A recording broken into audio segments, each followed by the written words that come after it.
Comment on va vivre dans l'Hexagone en 2050 quand on voit effectivement ce qu'on a subi la journée et la nuit d'hier? Laurent Romeshko, on est donc avec vous, présentateur effectivement de Météo à la carte sur France Télé et auteur de ce livre, Météo 2050, alimentation, santé, transport, habitat. Comment vivrons-nous le changement climatique aux éditions Michel Lafon? On se dit que quand on voit ce qu'on vient de vivre pendant 24 heures, qu'en 2050, ce changement climatique, on ne va pas très bien le vivre. Ça va être compliqué à s'adapter. Oui, les climats vont glisser vers le nord. On l'entendait avec Benjamin Delombre. Chez nous, c'est la même chose. À Poitiers, il y aura le climat de Carcassonne. Rennes aura le climat de La Rochelle. Lille, celui de Paris. Vous voyez, ça remonte comme ça de 300-400 km.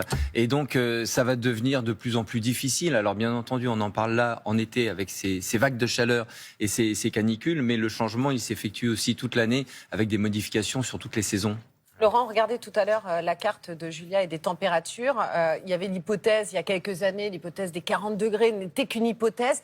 Est-ce que là, on peut se dire maintenant qu'on les a atteints, qu'on se dirige vers des températures bien supérieures et qu'on pourrait un jour, je ne sais pas, ça paraît délirant, mais est-ce vraiment ça, atteindre les 50 ? Le risque, c'est ça. Oui, effectivement, il y a une vingtaine d'années, lorsque les scientifiques alertaient sur le réchauffement climatique, on évoquait cette barre des 40 degrés qu'on pensait ne jamais atteindre. C'est le cas et ça va devenir la norme au cours des prochaines années. Les étés où on atteindra les 40 degrés, y compris sur la moitié nord, ça deviendra finalement la règle.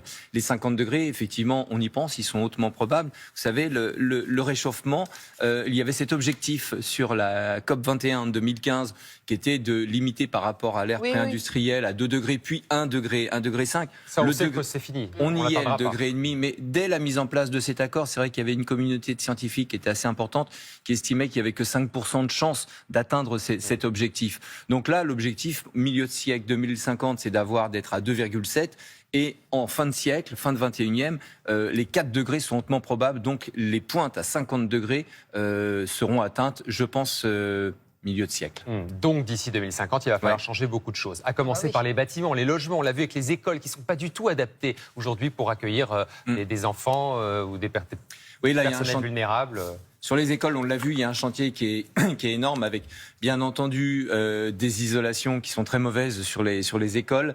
Il n'y a aucune fraîcheur, ce qui se fait de plus en plus. Là, vous voyez cette cour d'école avec des sols qui sont minéralisés. La tendance aujourd'hui, ça se fait dans de nombreuses écoles, c'est de casser toutes ces cours d'école, c'est de remettre de la terre, de remettre surtout des végétaux, replanter des arbres, des buissons dans ces cours d'école. Alors l'avantage, effectivement, parce que des sols minéraux comme ça, en pierre, en bitume, en béton, pendant la nuit, forcément, la chaleur ressort et ça aggrave encore l'effet, ce qu'on appelle l'effet de l'îlot de chaleur urbain.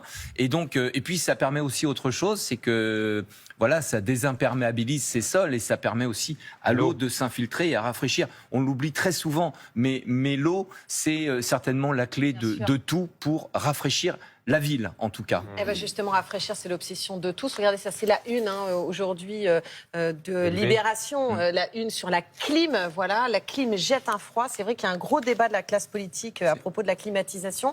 Le gouvernement rappelle que c'est pas bien de la généraliser car ça contribue à réchauffer l'atmosphère et en même temps, de plus en plus de foyers cherchent à se tourner vers la clim. Oui, alors c'est la solution de secours efficace immédiatement.